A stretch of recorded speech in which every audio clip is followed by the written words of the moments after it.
In terms of authenticity, our Map Mania project serves an authentic purpose for our school. We have quite a number of visitors who come to our campus and want a better way to share specifics about each classroom. We also wanted to contribute a visual way in which to showcase where all of our visitors come from. Visitors will be able to mark where they are visiting from on a large map at the entrance of our school as they start their tour.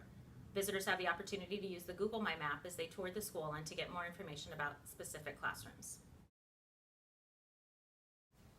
For academic rigor, in deciding our learning targets for this project, we looked at the content standards for both social studies and language arts. Our driving question, how do we use maps in our world, was broad enough to promote inquiry, but focused enough to show students how people in our world use maps. We also wanted to include some type of writing component, no matter what the content area.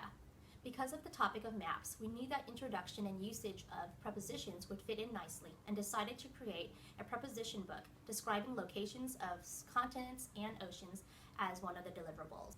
Students had to work together in their survey groups to determine which questions to ask the teacher, what mascot picture would mark the teacher's classroom, and what information to include for that room.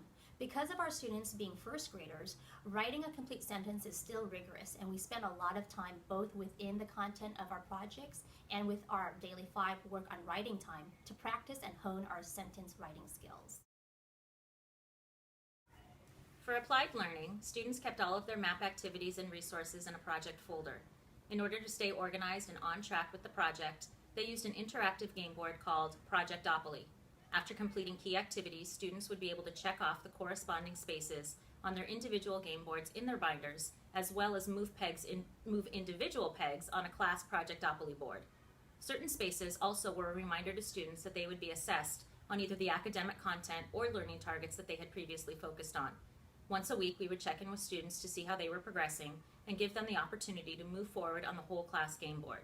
This served as an engaging way to teach students organizational and self-management skills.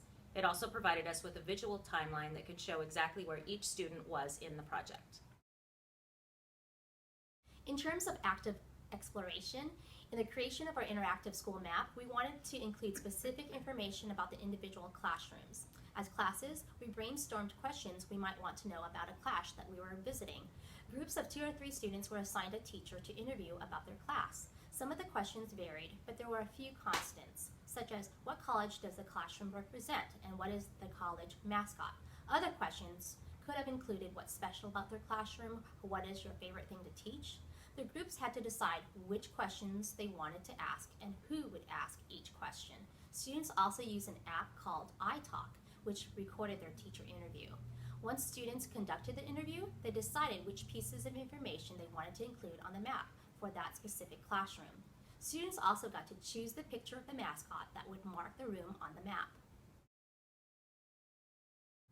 For adult connections, students interviewed teachers and other adults on campus about their classroom or their office.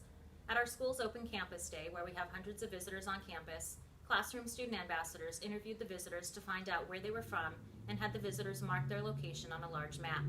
We also had an engineer from Google who came out once the map was complete to provide feedback as to whether or not the map was useful for a first-time visitor. He provided feedback specific to the map. Students also presented the Google My Map to our school ambassadors to use as they give tours around the campus. A QR code was created, and if visitors like, they can view the map on their smartphones during their tour. Our students also asked if ambassadors could have visitors mark what they are from on our large map right in front of our office. In assessment practices, learning targets are discussed at the launch of the project and are referred back to as those topics are taught. We also included the learning targets on assignments so that students are aware that assignments are linked to the project where it might not be obvious. Our final product was a school-wide exhibition where we invited classrooms, parents, and others to come see the culmination of all the project deliverables. We set our cafeteria up in stations and invited guests to circulate around the room and participate in the interactive activities. Stations included continent and ocean puzzles, a world map puzzle, PE games using cardinal directions, a make-your-own Catherine Smith map, a paper plate compass craft, iPads showing our Google My Map, the opportunity to read our books on prepositions, and the map showing where visitors to our school come from. All of the classes were engaged, and some students were upset when their time was up and they hadn't had the opportunity to get to all of the stations.